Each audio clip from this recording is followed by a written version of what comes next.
Livro Paulo e Estevão, por Francisco Cândido Xavier, pelo Espírito Emmanuel. Primeira parte, 7. As primeiras perseguições. Saulo de Tarso, nas características de sua impulsividade, deixou-se empolgar pela ideia de vingança, impressionado com o desassombro de Estevão em face da sua autoridade e da sua fama. A seu ver, o pregador do Evangelho infligira-lhe humilhações públicas que impunham reparações equivalentes. Todos os círculos de Jerusalém, não obstante o curto prazo da sua nova permanência na cidade, não escondiam a admiração que lhe votavam. Os intelectuais do templo estimavam nele uma personalidade vigorosa, um guia seguro, tomando-o por mestre no racionalismo superior. Os mais antigos sacerdotes e doutores do Sinédrio reconheciam-lhe a inteligência aguda e nele depositavam a esperança do porvir. Na época, sua juventude dinâmica, votada quase inteiramente ao ministério da lei, centralizava, por assim dizer, todos os interesses da casuística. Com a argúcia psicológica que o caracterizava, o jovem tarcense conhecia o papel que Jerusalém lhe destinava.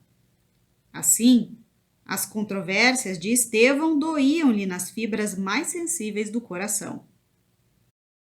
No fundo, seu ressentimento era apanágio de uma juventude ardorosa e sincera. Entretanto, a vaidade ferida, o orgulho racial, o instinto de domínio, toldavam-lhe a retina espiritual.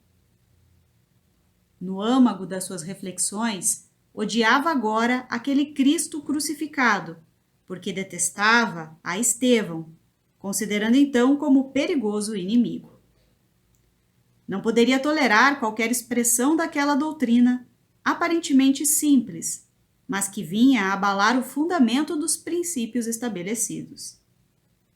Perseguiria inflexivelmente o caminho, na pessoa de quantos lhe estivessem associados. Mobilizaria intencionalmente todas as simpatias de que dispunha para multiplicar a devassa imprescindível. Certo, deveria contar com as ademoestações conciliatórias de um Gamaliel e de outros raros espíritos que, a seu ver, se deixariam embair pela filosofia da bondade que os galileus haviam suscitado com as novas escrituras. Mas estava convencido de que a maioria farisaica, em função política, ficaria a seu lado, animando-o na empresa começada. No dia seguinte à prisão de Estevão, procurou arregimentar as primeiras forças com a máxima habilidade. A cata de simpatia para o amplo movimento de perseguição que pretendia efetuar, visitou as personalidades mais eminentes do judaísmo, abstendo-se, contudo, de procurar a cooperação das autoridades reconhecidamente pacifistas. A inspiração dos prudentes não o interessava. Necessitava de temperamentos análogos ao seu para que o cometimento não falhasse. Depois de concertar largo projeto entre os compatrícios, solicitou uma audiência da corte provincial para obter o apoio dos romanos encarregados da solução de todos os assuntos políticos da província. O procurador, apesar de residir oficialmente em Cesareia, estagiava na cidade e ali tivera notícia dos fatos interessantes da véspera. Recebendo a petição do prestigioso doutor da lei, hipotecou-lhe solidariedade plena, elogiando as providências em perspectiva. Seduzido pelo verbo fluente do moço rabino, fez-lhe sentir, com a displicência do homem de estado de todos os tempos e em quaisquer circunstâncias pelos assuntos religiosos, que reconhecia no farisaísmo razões de sobra para mover combate aos galileus ignorantes, que perturbavam o ritmo das manifestações de fé nos santuários da Cidade Santa. Concretizando as promessas, concedeu imediatamente ao moço de Tarso a necessária outorga para o feito colimado, ressalvando naturalmente os direitos de natureza política que a suprema autoridade romana devia manter intangíveis. Entretanto, bastava ao novel rabino a adesão dos poderes públicos aos projetos aventados. Animado em seus propósitos pela quase geral aprovação do seu plano, Saulo começou a coordenar as primeiras diligências por desvendar as atividades do caminho em suas mínimas modalidades. Obcecado pela ideia da desforra pública, idealizava quadros sinistros na mente superexcitada. Tão logo fosse possível, prenderia todos os implicados. O evangelho, aos seus olhos, dissimulava sedição iminente. Apresentaria os conceitos oratórios de Estevão como senha da bandeira revolucionária, de maneira a despertar a repulsa dos companheiros menos vigilantes, habituados a pactuar com o mal, a pretexto da acomodatícia tolerância.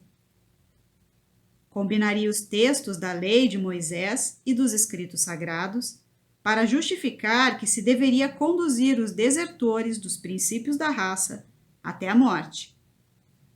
Demonstraria a irresponsabilidade da sua conduta inflexível. Tudo faria por conduzir Simão Pedro ao calabouço. Na sua opinião, devia ser ele o autor intelectual da trama sutil que se vinha formando em torno da memória de um simples carpinteiro. No arrebatamento das ideias precipitadas, chegava a concluir que ninguém seria poupado nas suas decisões irrevogáveis. Nesse dia, singularizado pela visita às autoridades em evidência, no intuito de as atrair à sua causa, outros fatos surpreendentes vieram agravar as preocupações que o assoberbavam. Oséias Marcos e Samuel Natã, dois compatriotas riquíssimos de Jerusalém, depois de ouvirem a defesa pessoal de Estevão no Sinédrio, impressionados com a eloquência e justeza dos conceitos do orador, distribuíram com os filhos a parte da herança cabível a cada um e doaram, ao caminho, o restante de seus haveres. Para isso, procuraram Simão Pedro beijando-lhe as mãos calejadas no trabalho, depois de lhe ouvirem a palavra acerca de Jesus Cristo. A notícia ecoou nos círculos farisaicos com as características do verdadeiro escândalo. Saulo de Tarso teve conhecimento do fato no dia imediato, aferindo o abalo geral que a atitude de Estevão provocara. A defecção dos dois correligionários bandeando-se para os galileus causou-lhe profundo sentimento de revolta. Falava-se mais que Oséias e Samuel, entregando ao caminho a totalidade de seus bens, haviam declarado entre lágrimas que aceitavam o Cristo como o Messias prometido. Os comentários dos amigos a respeito instigavam-no às mais fortes represálias. Designado pelas caprichosas correntes populares como o mais jovem defensor da lei, sentia-se compelido cada vez mais a revelar o seu ascendente neste posto que considerava sagrado. Na defesa do seu mandato, por isso mesmo, desprezaria todas as considerações tendentes a infirmar-lhe o rigorismo, em que presumia um divino dever. Considerando a gravidade da última ocorrência que ameaçava a estabilidade do judaísmo, no seio mesmo dos seus elementos mais destacados, procurou novamente as autoridades supremas do Sinédrio a fim de apressar as repressões em perspectiva. Atento à autorização concedida pelos mais altos poderes políticos da província, Caifás propôs fosse o zeloso doutor de Tarso nomeado chefe e promotor de todas as providências atinentes e indispensáveis à guarda e defesa da lei. Competia-lhe, então, promover todos os recursos que julgasse convenientes e úteis, reservadas ao sinédrio as últimas decisões, máxime as de natureza mais grave. Satisfeito com o resultado da reunião que improvisara, o moço tarcense acentuou antes de se despedir dos amigos. Hoje mesmo requisitarei o corpo de tropa que deverá operar no perímetro da cidade. Amanhã ordenarei a detenção de Samuel e Oséias até que se resolvam a retomar juízo e, no fim de semana, tratarei das capturas da gentalha do caminho. Não temerás, acaso, os sortilégios? Interrogou Alexandre com ironia. De modo algum, respondeu sentencioso e decisivo. Sabendo de oitiva que os próprios militares começam a ficar supersticiosos sobre a influência das ideias extravagantes dessa gente, chefiarei em pessoa a expedição, porquanto tenciono recolher o tal Simão Pedro ao calabouço. Simão Pedro? Perguntou um dos presentes admirado. Por que não? Sabes o motivo da ausência de Gamaliel ao nosso encontro de hoje? Tornou o outro. Não. É que, a convite desse mesmo Simão, ele foi observar as instalações e os feitos do caminho. Não achas tudo isso extremamente curioso?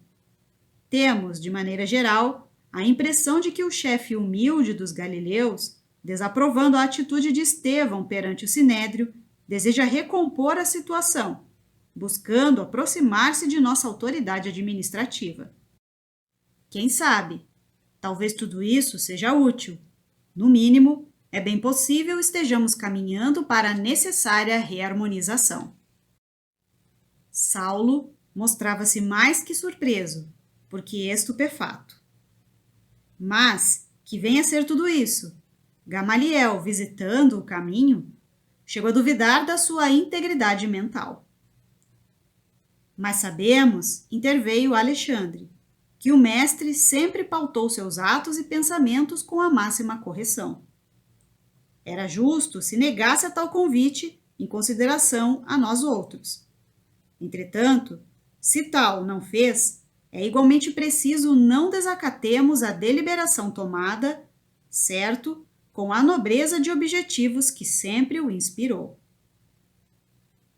De acordo, disse Saulo algo contrafeito. Entretanto, apesar da amizade e gratidão que lhe consagro, nem mesmo Gamaliel poderá modificar minhas resoluções. É possível que Simão Pedro se justifique, saindo ileso das provas a que será submetido. Mas, seja como for, terá que ser conduzido ao cárcere para as necessárias inquirições. Desconfio da sua aparente humildade. Com que fim se abalançaria ele a deixar suas redes para arvorar-se em benfeitor gracioso dos pobres de Jerusalém? Vejo em tudo isso propósitos de sedição que não devem andar muito longe. Os mais humildes e ignorantes caminham à frente dos perigos. Os senhores da destruição aparecem depois. A palestra animou-se ainda algum tempo em torno da expectativa geral dos acontecimentos que se aproximavam, até que Saulo se despediu e voltou para casa, disposto a assentar os últimos detalhes do seu plano. A prisão de Estevão tivera, na igreja modesta do caminho, ampla repercussão, despertando justificados receios aos apóstolos da Galileia. Pedro recebera a notícia com profunda tristeza. Encontrara no rapaz de Corinto um auxiliar devotado e um irmão. Além disso, pela nobreza de suas qualidades afetivas, Estevão se tornara uma figura central a focalizar todas as atenções. Para sua fronte inspirada convergiam numerosos problemas, em cuja solução o ex-pescador de Cafarnaum não mais dispensava sua prestigiosa cooperação. Amado pelos aflitos e sofredores, tinha sempre a palavra de bom ânimo que levantava o mais desalentado coração. Pedro e João preocuparam-se mais por amor que por quaisquer outras considerações. Entretanto, Tiago, filho de Alfeu, não conseguia disfarçar seu desgosto em face da conduta desassombrada do irmão de fé, que não hesitara em afrontar os poderes farisaicos dos senhores da situação. Na opinião dele, Estevão andara errado no capítulo das exortações. Deveria comedir-se, merecera a prisão pelos argumentos precipitados na defesa de si mesmo. Fermentara-se a discussão. Pedro fazia-lhe sentir a oportunidade da ocorrência para que se revelasse a liberdade do Evangelho. E reforçava os argumentos com a lógica dos fatos. A resolução de Oséias e Samuel, entregando-se ao Cristo, era invocada para justificar o êxito espiritual do caminho. Toda a cidade comentava os acontecimentos. Muitos se aproximavam da igreja com sincero desejo de melhor conhecer o Cristo, e isso devia significar a vitória da causa. Tiago, no entanto, não se deixava vencer pelos mais fortes raciocínios. A discórdia tomava corpo, mas Simão e o filho de Zebedeu sobrepunham a tudo os interesses da mensagem de Jesus. O mestre afirmara-se emissário para todos os desalentados e doentes, e estes já conheciam a igreja humilde de Jerusalém, iluminando-se com a palavra de vida e de verdade. Os enfermos, os desiludidos de sorte, os desprotegidos do mundo, os tristes, iam-lhe ao encontro para o esclarecimento consolador. Era de ver-se como se rejubilavam na dor quando se lhes falava da claridade eterna da ressurreição. Velhinhos trêmulos abriam os olhos desmesuradamente, como se contemplassem novos horizontes de imprevistas esperanças. Criaturas cansadas da luta terrestre sorriam venturosas, quando, em ouvindo a boa nova, compreendiam que a existência amargurada não era tudo. Pedro observava os sofredores que Jesus tanto amava e experimentava novas forças. Ciente da atitude nobre de Gamaliel ante as acusações do doutor de Tarso, e crente de que só ela evitara o apedrejamento imediato de Estevão, concebeu o projeto de convidá-lo a visitar as instalações toscas da Igreja do Caminho. Exposta aos companheiros, a ideia foi unanimemente aprovada. João era o mensageiro escolhido para o novo cometimento. Gamaliel não só recebeu cavalheiristicamente o emissário, como também demonstrou grande interesse pelo convite, aceitando-o com a generosidade que lhe exornava a velhice veneranda. Entabuladas as combinações, o sábio rabino deu entrada na casa pobre dos galileus, que o receberam com infinita alegria. Simão Pedro, profundamente respeitoso, explicou-lhe as finalidades da instituição, esclarecendo-o relativamente aos feitos verificados, e falou do conforto dispensado aos que se encontravam em abandono. Carinhosamente, ofereceu-lhe uma cópia, em pergaminho, de todas as anotações de Mateus sobre a personalidade do Cristo e seus gloriosos ensinamentos. Gamaliel agradecia, atencioso, ao ex-pescador, tratando-o igualmente com deferência e consideração. Dando a entender que desejava expor à sua respeitável apreciação todos os programas da Igreja Humilde, Simão conduziu o velho doutor da lei a todas as dependências. Chegados à longa enfermaria em que se aglomeravam os mais diversos doentes, o grande rabino de Jerusalém não pôde ocultar a máxima impressão, comovido até as lágrimas com o quadro que se lhe deparava aos olhos espantados. Em leitos acolhedores, via anciães de cabelos nevados pelos invernos da vida, e crianças esquálidas cujos olhos agradecidos acompanhavam o vulto de Pedro como se estivessem na presença de um pai.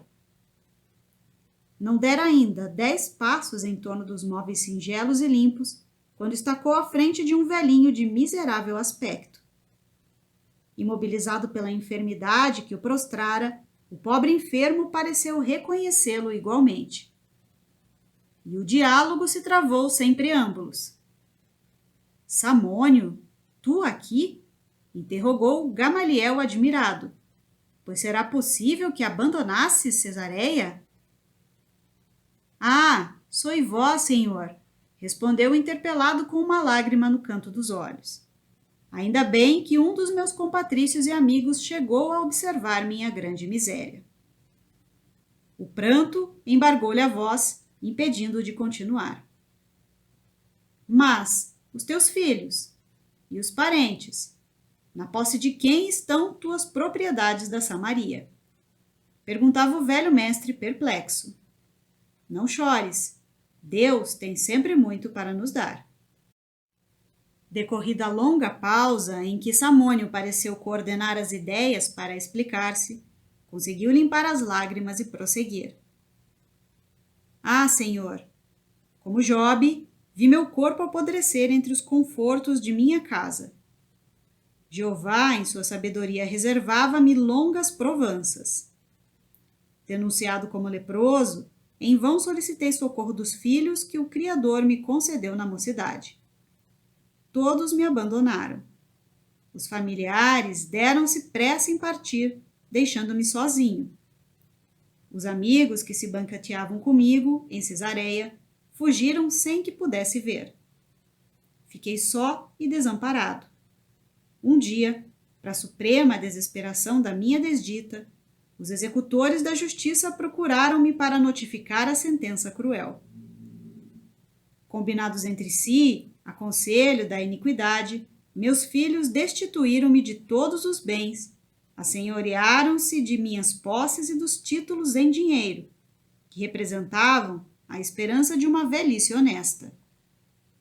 Por fim, e para cúmulo de sofrimentos, conduziram-me ao Vale dos Imundos, onde me abandonaram como se fora um criminoso sentenciado à morte.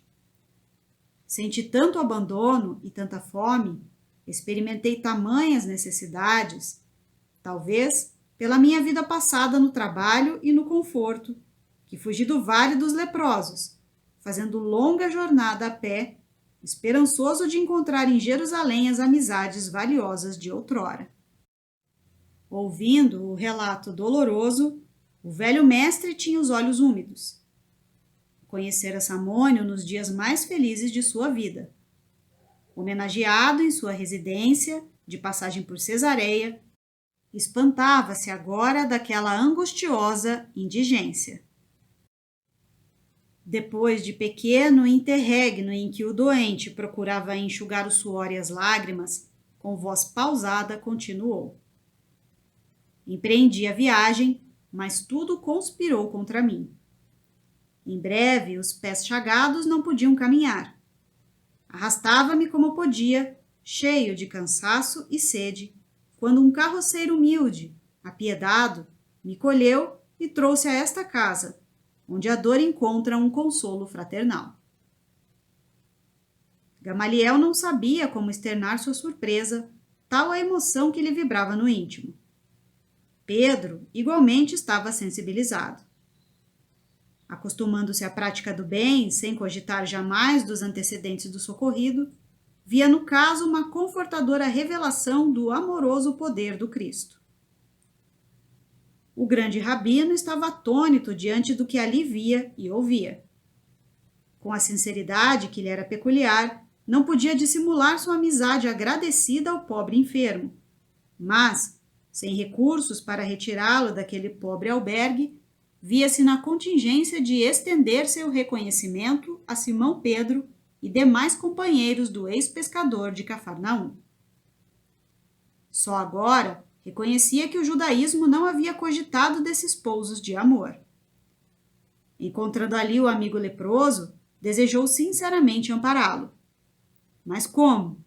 Pela primeira vez, pensou na dolorosa eventualidade de enviar um ente amado ao Vale dos Imundos. Ele, que aconselhara esse recurso a tanta gente, ali estava considerando, agora, a situação de um amigo querido. O episódio abalava-o profundamente. procurando evitar raciocínios filosóficos, de modo a não cair em conclusões apressadas, falou com doçura. Sim, tens razão para agradecer o esforço dos teus benfeitores. E também a misericórdia do Cristo, acentuou o doente com uma lágrima. Creio, agora, que o generoso profeta de Nazaré, com o testemunho de amor que nos trouxe, é o Messias prometido.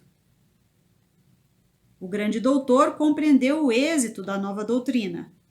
Aquele Jesus desconhecido, ignorado da sociedade mais culta de Jerusalém, triunfava no coração dos infelizes, pela contribuição de amor desinteressado que trouxera aos mais deserdados da sorte. Compreendeu, ao mesmo tempo, a discrição que se lhe impunha naquele meio humilde, atentas às suas responsabilidades na vida pública.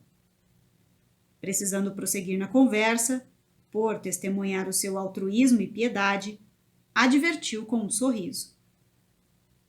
Acredito que Jesus de Nazaré, de fato, foi um modelo de renúncia à prol de ideias que, até hoje, não pude perquirir ou compreender.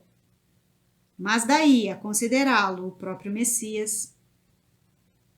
Essas palavras reticenciosas davam a compreender o escrúpulo do seu coração delicado entre a lei antiga e as novas revelações do Evangelho.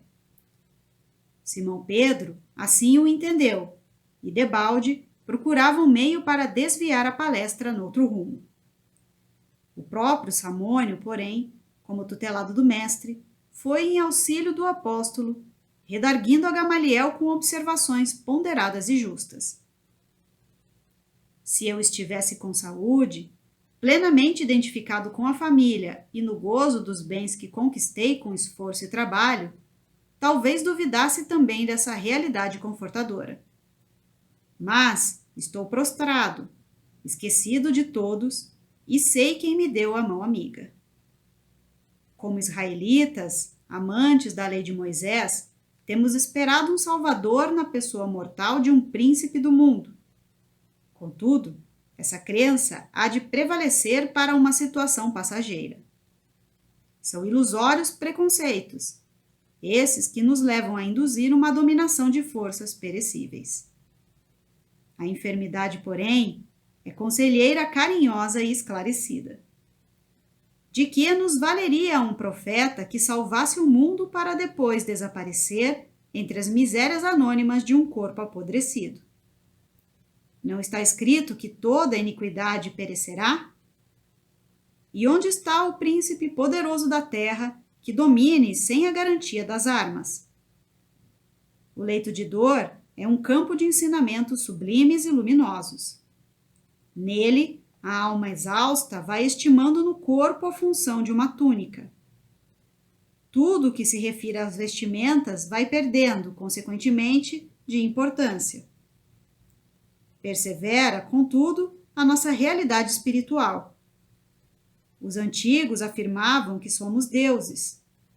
Na minha situação atual, tenho a perfeita impressão de que somos deuses projetados num turbilhão de pó. Apesar das chagas pustulentas que me segregaram das afeições mais queridas, penso, quero e amo. Na câmara escura do sofrimento, encontrei o Senhor Jesus, para compreendê-lo melhor. Hoje creio que seu poder dominará as nações, porque é a força do amor triunfando da própria morte. A voz daquele homem marcado de feridas roxas, no seu grave entono, parecia o clarim da verdade saindo de um montão de pó. Pedro verificava, satisfeito, o progresso moral daquele mendigo anônimo, para avaliar intimamente a força regeneradora do Evangelho. Gamaliel, por sua vez, aturdia-se com o profundo sentido daqueles conceitos.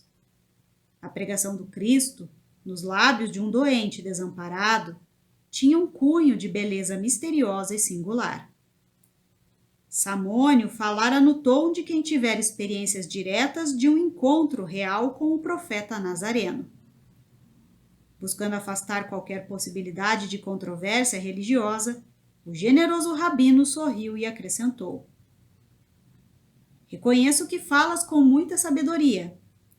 Se é incontestável que estou numa idade em que não seria útil alterar os princípios, não posso manifestar-me contrário às tuas suposições, pois estou bem de saúde, gozo o carinho dos meus e tenho vida tranquila. Minha faculdade de julgar, portanto, tem de operar noutro rumo. Sim, é justo, retrucou Samônio, inspirado. Por enquanto, não estás precisando de um salvador. Eis porque o Cristo afirmava que viera para os doentes e para os aflitos. Gamaliel compreendeu o alcance dessas palavras que davam para meditar uma vida inteira. Sentiu os olhos úmidos.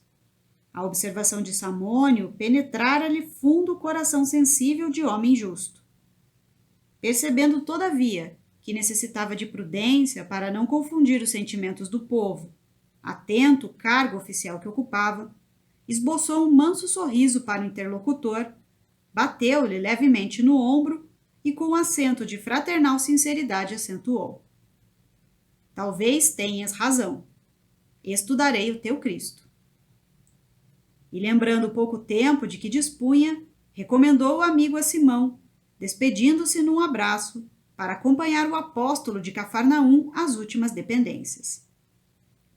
Antes de se retirar, o sábio rabino felicitou os companheiros de Jesus pela obra que realizavam na cidade, e, compreendendo a delicadeza de sua missão num ambiente por vezes tão hostil, aconselhou a Pedro não esquecer, na Igreja do Caminho, todas as práticas exteriores do judaísmo. Seria justo, ao seu ver, que se cuidasse da circuncisão de todos os que lhe batessem à porta, que evitassem as viandas impuras, que não olvidassem o templo e seus princípios. Gamaliel sabia que os galileus não seriam isentos de perseguição, ainda mais tratando-se de uma organização iniciada por alguém que fora condenado à morte pelo Sinédrio. Com aqueles conselhos, visava aparar os golpes da violência que, cedo ou tarde, haveriam de chegar. Pedro, João e Tiago agradeceram sensibilizados à carinhosa demonstração e o velho doutor regressou ao lar, fundamente impressionado com as lições do dia, levando consigo os apontamentos de Mateus, que se pôs a ler imediatamente. Mais 2 dias decorreram e as perseguições capitaneadas por Saulo de Tarso começaram a sacudir Jerusalém em todos os setores de suas atividades religiosas. Oséias Marcos e Samuel Natã foram presos, sem nota de culpa, a fim de responderem a rigoroso inquérito. Os cooperadores do movimento organizaram longas nominatas dos israelitas mais destacados que frequentavam as reuniões da Igreja do Caminho. O moço de Tarso determinara que se abrisse inquérito geral.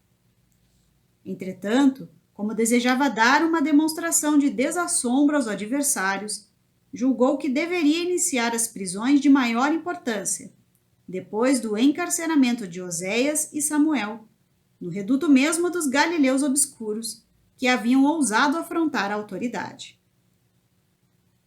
Foi pela manhã de um dia muito claro que o futuro rabino, cercado de alguns companheiros e soldados, bateu à porta da casa humilde, fazendo grande alarde dos fins de sua visita insidiosa. Simão Pedro em pessoa foi atendê-lo com grande serenidade nos olhos. Indisfarçável pavor estabeleceu-se entre os mais tímidos, porquanto 2 jovens que acompanhavam o apóstolo se incumbiram de correr ao interior e espalhar a notícia. És tu, Simão Pedro, antigo pescador de Cafarnaum? Perguntou Saulo com certa insolência. Eu mesmo, respondeu com firmeza. Estás preso, disse o chefe da expedição num gesto de triunfo. E mandando que 2 dos companheiros se adiantassem, ordenou fosse o apóstolo algemado incontinente. Pedro não se opôs à mínima resistência. Impressionado com o temperamento pacífico que os continuadores do Nazareno testemunhavam sempre, Saulo objetou com escárnio. O mestre do caminho deve ter sido um alto modelo de inércia e covardia. Ainda não encontrei qualquer indício de dignidade nos seus discípulos, cujas faculdades de reação parecem mortas. Recebendo em cheio tão acerba injúria, o ex-pescador respondeu serenamente: enganai-vos quando assim julgais. O discípulo do Evangelho é apenas inimigo do mal, e na sua tarefa coloca o amor acima de todos os princípios. Além do mais, nós consideramos que todo jugo com Jesus é suave. O jovem tarcense, detentor de tão alto poderio, não dissimulou o mal-estar que a resposta lhe causava, e apontando o continuador de Jesus, disse a um dos homens da escolta: Jonas, toma conta dele. E, acentuando ironicamente as palavras, dirigiu-se aos demais com um gesto de desprezo para o apóstolo algemado, que o contemplava sereno, embora surpreendido. Não discutamos com este homem. Esta gente do caminho está sempre cheia de raciocínios absurdos. É preciso não perder tempo com a cegueira da ignorância. Vamos até lá dentro, prendamos os chefes. Os secazes do carpinteiro hão de ser perseguidos até o fim. Resoluto, tomou a dianteira, penetrando ousadamente em busca dos apartamentos mais íntimos. De porta a porta, encontrava mendigos que o fitavam tomados de espanto e amargura. O quadro vivo, de tanta miséria abrigada, enchia-o de admiração. Mas esforçava-se por não perder a enfibratura implacável, de maneira a executar seus projetos nos menores detalhes. Ao lado da enfermaria de mais vastas proporções, encontrou o filho de Zebedeu, que lhe ouviu a voz de prisão sem alterar a serenidade fisionômica. Sentindo as mãos grosseiras do soldado que lhe aplicava as algemas, João ergueu os olhos ao alto e murmurou simplesmente: encomendo-me ao Cristo. O chefe da caravana olhou-o com profundo desprezo e exclamou ativamente para os companheiros: faltam 2 dos mais suspeitos. Procuremo-los. Referia-se a Filipe e Tiago, na qualidade de discípulos diretos do Messias Nazareno. Mais alguns passos e o primeiro foi encontrado facilmente. Filipe deixou-se algemar sem um protesto. Suas filhas o rodearam aflitas e chorosas. Coragem, filhas, disse ele sem temor. Acaso seríamos superiores a Jesus, que foi perseguido e crucificado pelos homens? Ouves, Clemente? Perguntou Saulo, irritado, a um dos amigos mais cotados. Não se percebe outra coisa a não ser referências ao estranho nazareno. O primeiro falou em julgo do Cristo. O segundo encomendou-se ao Cristo. Este alude à superioridade do Cristo. Aonde iremos? Após desabafar a cólera, em termos ásperos, rematava com um estribilho constante. Haveremos de ir até o fim. Seguros os 3 prisioneiros, faltava o filho de Alfeu. Alguém se lembrou de procurá-lo no tosco biombo que ocupava. Com efeito, lá o acharam ajoelhado, tendo diante dos olhos um rolo de pergaminhos em que se encontrava a lei de Moisés. Via-se-lhe a palidez marmórea do rosto quando Saulo se aproximou ríspido. O que é isso? Há aqui alguém que cuide da lei? O irmão de Levi levantou os olhos transbordantes de sincero receio e explicou humilde. Senhor, jamais esqueci a lei de nossos pais. Meus avós ensinaram-me a receber de joelhos as luzes do profeta santo. A atitude de Tiago não traduzia fingimento. Consagrando o máximo respeito ao libertador de Israel, sempre ouvira dizer que seus livros sagrados estavam tocados de virtude santa. Na expectativa do cárcere, atemorizara-se com o perigo iminente. Não pudera compreender, maiormente, como os outros companheiros, o sentido divino e oculto das lições do Evangelho. O sacrifício inspirava-lhe indisfarçáveis temores. Afinal, pensava ele na compreensão parcial do Cristo. Quem ficaria para superintender as obras começadas? O Mestre expirara na cruz e, naquele instante, os apóstolos de Jerusalém estavam presos. Precisava defender-se com os meios possíveis ao seu alcance. Imaginou recorrer às virtudes sobrenaturais da lei de Moisés, de acordo com as velhas crenças. Genuflexo, esperara os verdugos que se aproximavam. Em face da atitude imprevista de Tiago, Saulo de Tarso estava atônito.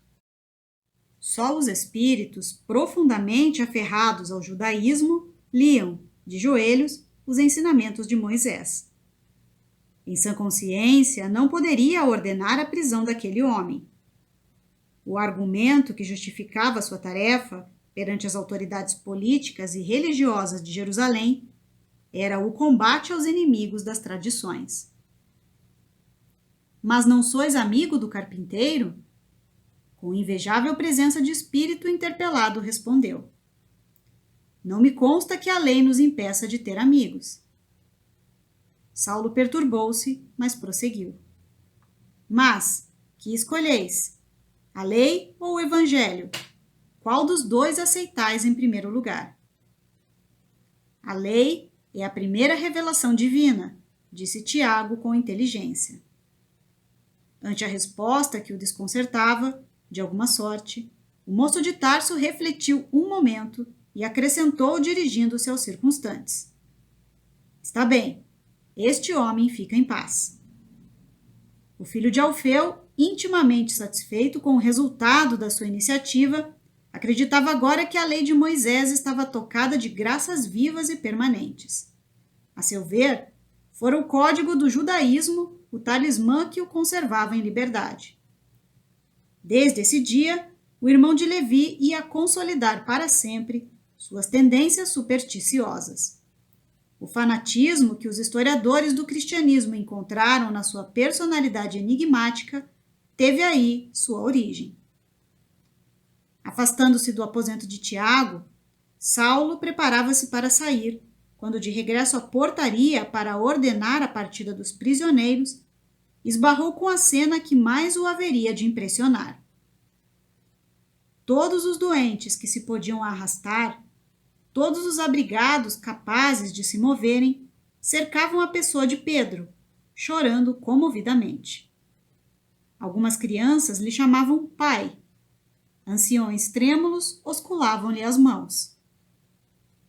Quem se compadecerá de nós agora? Perguntava uma velhinha debulhada em pranto. Meu pai, aonde vão levar-nos? Dizia um órfão afetuoso, abraçando-se ao prisioneiro. Vou ao monte, filho, respondia o apóstolo. E se vos matarem?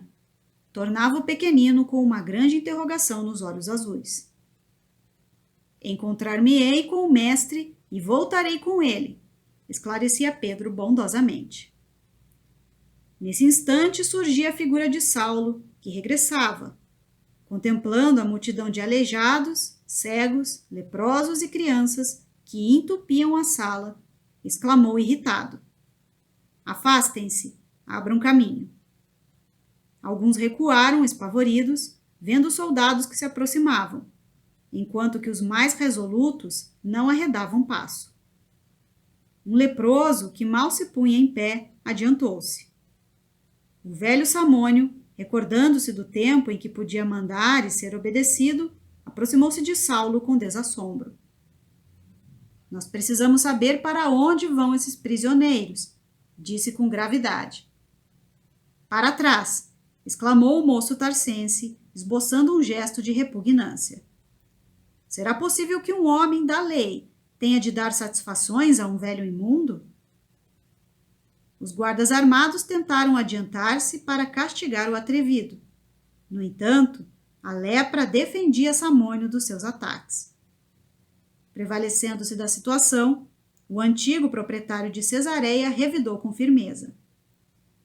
O homem da lei não precisa prestar contas senão a Deus, quando no exato cumprimento dos seus deveres. Mas, nesta casa, falam os códigos de humanidade. Para vós, eu sou imundo, mas para Simão Pedro, sou um irmão. Prendeis os bons e libertais os maus. Onde a vossa justiça? Crede somente no Deus dos exércitos? É indispensável saberdes que, se o Eterno é o fator supremo da ordem, o Evangelho nos ensina a buscar em sua providência o carinho de um pai.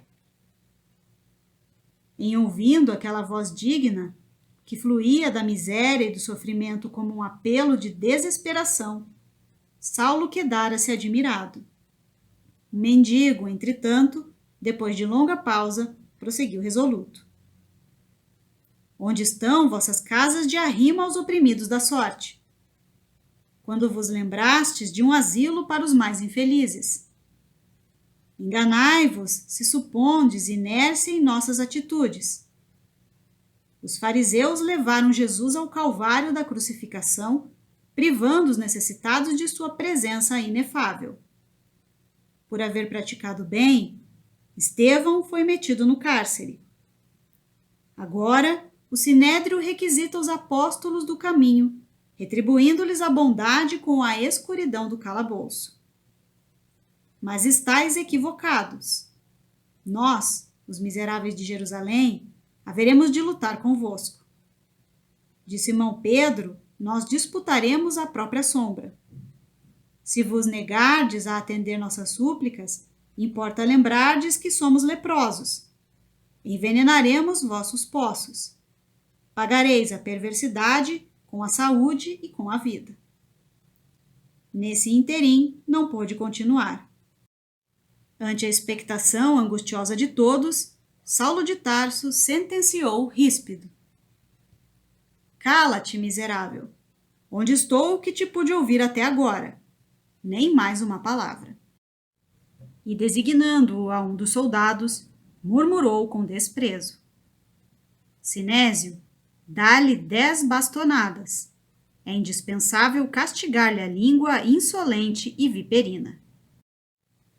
Ali mesmo, à vista de todos os companheiros que se retraíam amedrontados, Samônio recebeu o castigo sem balbuciar uma queixa.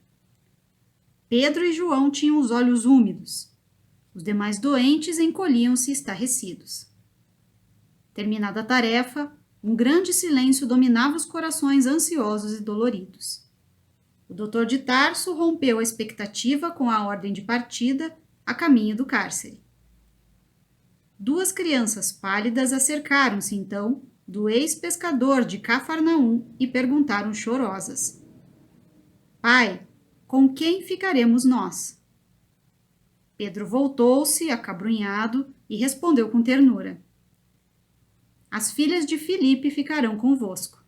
Se Jesus permitir, meus filhos, não me demorarei. O próprio Saulo, intimamente, estava comovido. Entretanto, não desejava trair-se a si mesmo, deixando-se vencer pela emoção que o quadro lhe provocava. Pedro compreendeu que as lágrimas silenciosas de todos os tutelados humildes do caminho traduziam desvelado amor, naquele momento de angustiantes despedidas. Em seguida a esse feito, o jovem tarsense desdobrou as energias na primeira perseguição experimentada pelas expressões individuais e coletivas do cristianismo nascente. Mais do que se poderia supor, Jerusalém regurgitava de criaturas que se interessavam pelas ideias do Messias Nazareno. Saulo prevaleceu-se dessa circunstância para fazer sentir, mais uma vez, o perigo ideológico que o Evangelho representava. Numerosas prisões foram efetuadas. Na cidade, iniciara-se um êxodo de grandes proporções. Os amigos do caminho, com possibilidades financeiras, preferiam encetar vida nova na Idumeia ou na Arábia, na Sicília ou na Síria. Os que podiam escapavam ao rigor dos inquéritos violentos, iniciados com retumbâncias de escândalo público. as personalidades mais eminentes eram metidas na prisão, incomunicáveis, mas os anônimos e humildes, os da plebe, sofriam grandes vexames nas dependências do tribunal onde se faziam os interrogatórios. Os guardas assalariados por Saulo para a execução do nefando trabalho excediam-se nos abusos. És do caminho de Jesus Cristo? Perguntavam deles a uma desventurada mulher com risinhos de ironia. Eu, gaguejava a infeliz, compreendendo a delicadeza da situação. Depressa, dize depressa, tornava o belinguim desrespeitoso. A mísera criatura empalidecia a tremer, refletindo nos pesados castigos que lhe seriam impostos, e retrucava com profundo temor. Eu, não. E que foste fazer nas assembleias sediciosas? Fui buscar remédio para um filhinho doente. Em face da negativa, o preposto do sinédrio parecia acalmar-se, mas logo exclamava para um dos auxiliares. Muito bem, a interrogada pode ir em paz. Antes, porém, de retirar-se, manda o regulamento se lhe aplique alguns golpes de chanfalho. E era inútil resistir. Naquele tribunal singular, por longos dias seguidos, verificavam-se punições de toda espécie. Das respostas do querelado dependiam o encarceramento, os açoites, o chanfalho, as bastonadas, as macerações e os apupos. Saulo tornara-se a mola central do movimento terrível e execrado por todos os simpatizantes do caminho. Multiplicando energias, visitava diariamente os núcleos do serviço a que costumava chamar expurgo de Jerusalém, desenvolvendo atividade pasmosa, dentro da qual mantinha a vigilância constante das autoridades administrativas, encorajava os auxiliares e prepostos, e instigava outros perseguidores dos princípios de Jesus, sem deixar arrefecer-se o zelo religioso do sinédrio. Dentro de uma semana, após as prisões efetuadas na igreja modesta, realizava-se a memorável sessão em que Pedro, João e Filipe deveriam ser julgados. A assembleia excepcional despertara a maior curiosidade. Lá se congregavam todas as personalidades eminentes do farisaísmo dominante.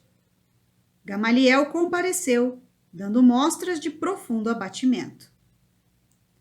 De modo geral, comentava-se a atitude dos mendigos que, não obtendo permissão de ingresso, aglomeravam-se em longas filas na grande praça e protestavam em atroante vozerio. Debalde, aplicavam-se-lhes bastonadas a torto e a direito, porque a turba de miseráveis assumira proporções nunca vistas. O quadro era curioso e alarmante. Tomar providências para correr com a massa parecia tarefa impossível. Os peregrinos e os doentes contavam-se por centenas numerosas. Era inútil reprimir nos pontos isolados o que somente vinha a agravar a revolta e desesperação de muitos. Em altos brados reclamavam a liberdade de Simão Pedro. Exigiam em tumulto a sua libertação, como se exigissem um legado de seu legítimo direito. No salão nobre, não só os assistentes comentavam o fato, mas também os juízes não dissimulavam profunda impressão. O próprio Anás contava o assédio de que vinha sendo objeto por parte dos favorecidos de Jerusalém. Alexandre alegava que à sua residência afluíram centenas de aflitos a solicitar-lhe os bons ofícios a favor dos prisioneiros. Saulo, de vez em quando, respondia a um que outro com rápidos monossílabos. Sua fisionomia carregada trazia propósitos inferiores relativamente ao destino dos apóstolos da Boa Nova, que lá estavam à sua frente, no fundo da sala, humildes, serenos, no banco dos criminosos comuns. Viu-se então que Gamaliel se detinha com o sumo sacerdote em conversação íntima, que durou alguns minutos e despertava grande curiosidade entre os colegas. Em seguida, o venerando doutor da lei chamou o ex-discípulo para um entendimento particular antes de iniciarem os trabalhos. Os colegas perceberam que o rabino tolerante e generoso ia advogar a causa dos continuadores do Nazareno. Qual a sentença a ser proposta para os prisioneiros? Interrogou o velhinho com bondoso interesse, logo que se viram distanciados dos grupos rumorosos. Sendo eles galileus, disse Saulo enfático da sua autoridade, não lhes será conferido o direito da palavra no recinto, de maneira que já deliberei a punição que lhes cabe. Vou propor a morte dos 3, com a de Estevão, pelo apedrejamento. O que dizes? Exclamou Gamaliel surpreso. Não vejo outro recurso, disse o moço tarcense. Precisamos extirpar pela raiz os males que começam. Acredito que, se encararmos o movimento com tolerância, teremos o prestígio do judaísmo abalado por nossas próprias mãos. Entretanto, Saulo, replicou o velho mestre com profunda bondade, devo invocar o ascendente que tenho em tua formação espiritual para defender estes homens da pena de morte. O moço caprichoso fez-se lívido. Não se habituara a transigir nos seus conceitos e decisões. Sua vontade era sempre tirânica e inflexível. Mas Gamaliel fora de todos os tempos o seu melhor amigo. Aquelas mãos rugosas lhe haviam ministrado os exemplos mais santos. Delas recebera vasto potencial de socorro em todos os dias da vida. Compreendeu que defrontava um obstáculo poderoso na consecução integral de seus desejos. O venerando rabino percebeu a perplexidade e logo insistiu. Ninguém mais do que eu conhece a generosidade do teu coração e sou o primeiro a reconhecer que tuas resoluções obedecem ao zelo inexcedível na defesa de nossos princípios milenares. Mas o caminho, Saulo, parece ter uma grande finalidade na renovação dos nossos valores humanos e religiosos. Quem entre nós se havia lembrado de amparar os infortunados com o provimento de um lar afetuoso e fraterno? Antes da tua diligência corretiva, visitei essa instituição singela e pude confortar-me na observação do seu excelente programa. O jovem doutor estava pálido, ouvindo tais conceitos que, a seu ver, eram positivo sinal de fraqueza. Mas será possível, disse admirado, que também vós tenhas lido o Evangelho dos Galileus? Estou a lê-lo, confirmou Gamaliel sem titubear, e pretendo meditar mais demoradamente os fenômenos que ocorrem em nosso tempo. Presinto grandes transformações em toda parte. Tenciono retirar-me da vida pública em breves dias, a fim de tomar o caminho do deserto. É claro, porém, que estas minhas palavras devem ser guardadas por ti em penhor de mútua confiança. Sumamente impressionado, o moço de Tarso não sabia o que responder. Presumia o mestre respeitável mentalmente prejudicado por excesso de lucubrações. O mestre, porém, como se lhe adivinhasse o pensamento, acentuou. Não me suponhas mentalmente debilitado. A velhice no corpo não me apagou a capacidade de pensar e discernir por mim mesmo. Compreendo o escândalo que se levantaria em Jerusalém se um rabino no sinédrio modificasse publicamente as convicções mais íntimas. Mas é preciso convir que estou falando a um filho espiritual e expondo sinceramente o meu ponto de vista. Faço-o tão só para defender homens generosos e justos de uma sentença iníqua e indevida. Vossa revelação, exclamou Saulo de roldão, decepciona-me profundamente. Conhece-me de menino e sabes que o homem sincero não se poderá preocupar com os que o elogiem ou o lamentem no cumprimento de um sagrado dever. e, imprimindo carinhoso acento à voz, acentuava solícito: não me faças ir contigo nesta assembleia aos debates públicos escandalosos e atentatórios da feição amorosa que toda verdade deve trazer consigo. Libertarás estes homens em atenção ao nosso passado de mútuo entendimento. É só o que te peço. Deixa-os em paz, por amor aos nossos laços afetivos. Daqui a alguns dias, não precisarás conceder mais coisa alguma ao velho mestre. Serás meu substituto neste cenáculo, porquanto tenciono abandonar a cidade em breves dias. E como Saulo hesitasse, continuou: não precisarás refletir muito tempo. O sumo sacerdote está ciente de que eu pediria tua clemência para os prisioneiros. Mas, e a minha autoridade? Interrogou o rapaz com orgulho. Como conciliar a indulgência com a necessidade de reprimir o mal? Toda autoridade é de Deus. Nós somos simples instrumentos, meu filho. Ninguém se diminuirá por ser bom e tolerante. Quanto à providência mais digna, cabível no caso, é conceder liberdade a todos eles. Todos? Perguntou Saulo num gesto de grande admiração. Como não? Confirmou o venerável doutor da lei. Pedro é um homem generoso. Filipe é um pai de família extremamente dedicado ao cumprimento de seus deveres. João é um moço simples. Estevão se consagrou aos pobres. Sim, interrompeu o moço tarcense. Concordo com a libertação dos 3 primeiros, com uma condição. Por serem casados, Pedro e Filipe poderão continuar em Jerusalém, restringindo suas atividades ao socorro dos doentes e necessitados. João será banido, mas Estevão deverá sofrer a sentença decisiva.